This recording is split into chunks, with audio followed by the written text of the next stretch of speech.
क्या हो अगर मैं आपसे कहूँ कि जिसे आप पिछले कई सालों से ज्ञान समझकर बटोर रहे हैं, वो असल में आपको अज्ञानी बना रहा है। क्या हो अगर मैं आपसे कहूँ कि जिन कागज़ की डिग्रियों को पाने के लिए आपने अपना बचपन, अपनी जवानी, अपनी रातों की नींद दांव पर लगा दी, वो एक आज़ादी का टिकट नहीं बल्कि एक गुलामी का कॉन्ट्रैक्ट है। रुकिए, इसे कोई विद्रोह या बगावत मत समझिएगा। अपने चारों तरफ देखिए। आज हमारे पास दुनिया के सबसे बेहतरीन स्कूल, सबसे बेहतरीन यूनिवर्सिटीज़ हैं, हजारों किताबें हैं और इंटरनेट पर ज्ञान का अथाह सागर है। लेकिन क्या इंसान पहले से ज़्यादा खुश है? क्या डिप्रेशन, एंजाइटी और आत्महत्या के मामले कम हुए हैं? नहीं, बल्कि ये इतिहास में सबसे चरम पर हैं।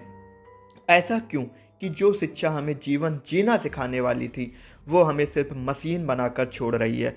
आज हम इस कलयुग के सबसे बड़े भ्रम, इल्यूज़न को जानेंगे। आज हम जानेंगे कि क्यों हमारे पूर्वजों का ज्ञान हमसे हजारों साल आगे था। वीडियो के अंत तक जीवन और शिक्षा को देखने का आपका नज़रिया पूरी तरह से पलट जाएगा। तो अब तो वीडियो को अंत तक जरूर देखें। विष्णु पुराण में एक श्लोक आता है, तत्कर्म यन्न बंधाय सा विद्या या विमुक्तये, अर्थात कर्म वही है जो बंधनों में ना बांधे और विद्या ज्ञान वही है जो मुक्त करे। मुक्ति, आज़ादी, सा विद्या या विमुक्तये। लेकिन आज़ादी किस चीज़ से? क्या अंग्रेजों से? क्या किसी तानाशाह से? नहीं, आज़ादी सुख और दुख के बंधनों से। आज़ादी हमारी उन इच्छाओं से जो हमें भीतर से खाक कर रही हैं। आज़ादी ईर्ष्या से, क्रोध से, मानसिक अशांति से, समस्त बंधनों से मुक्ति प्रदान करे, वही एकमात्र विद्या है। बाकी सब कुछ वेदों के अनुसार अविद्या है।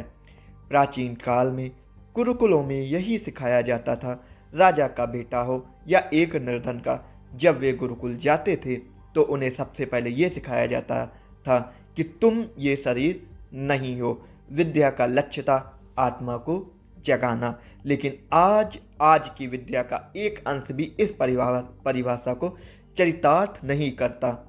आज की विद्या की परिभाषा पूरी तरह उलट दी गई है। आज विद्या का अर्थ क्या रह गया है?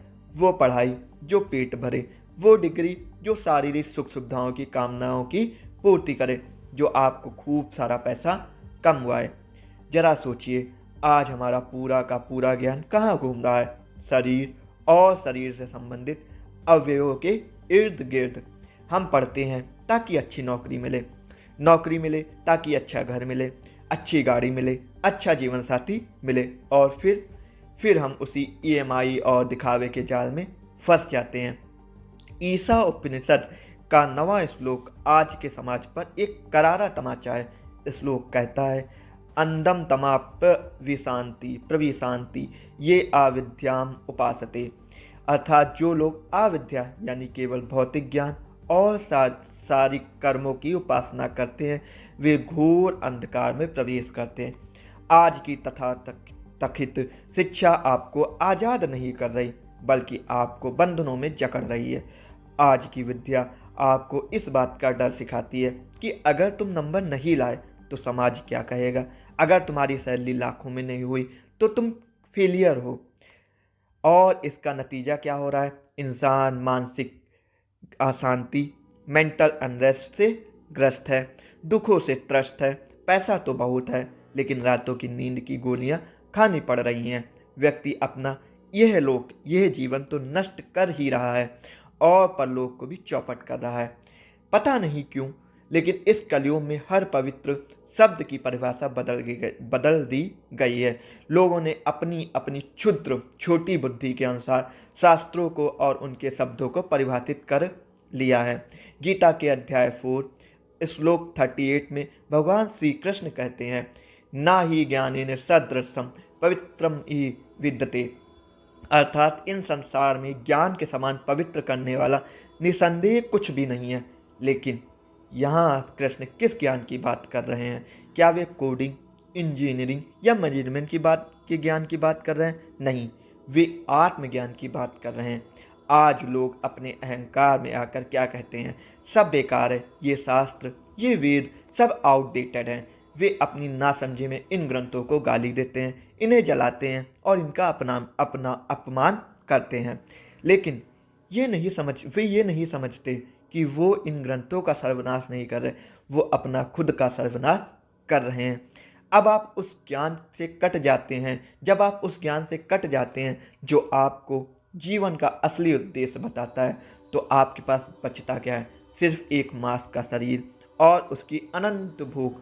और जब वो भूख पूरी नहीं होती तो इंसान अपराध करता है, बेईमानी करता है और अंततः डिप्रेशन का शिकार होकर आत्महत्या कर लेता है। तो क्या हम सब स्कूल कॉलेज छोड़ दें? क्या हम काम करना छोड़ दें? नहीं, वेद हमें कर्म छोड़ने को नहीं कहते। वेद हमें कहते हैं कि भौतिक शिक्षा अविद्या से तुम अपना जीवन यापन करो, शरीर चलाओ, लेकिन इसे ही अपना अंतिम लक्ष्य मत मान लो। मुंडक उपनिषद में ज्ञान को दो भागों में बांटा गया है, पराविद्या और अपराविद्या। अपराविद्या यानी संसार का ज्ञान, साइंस, मैथ्स, इकोनॉमिक्स, जो जीवन के लिए जरूरी है। लेकिन पराविद्या वो है जिससे उस परम सत्य, परमात्मा और आत्मज्ञान का बोध होता है। आज हमने अपराविद्या तो अपना लिया, लेकिन पराविद्या को भूल गए। पढ़िए, डिग्रियां लीजिए, पैसा कमाइए, लेकिन हमेशा याद रखिए कि ये विद्या नहीं है, ये एक महज एक कौशल है, स्किल है, पेट पालने की स्किल। असली विद्या तो तब शुरू होगी जब आप अपने भीतर झांकेंगे, जब आप खुद से पूछेंगे, मैं कौन हूँ? मेरा इस धरती पर आने का उद्देश्य क्या है?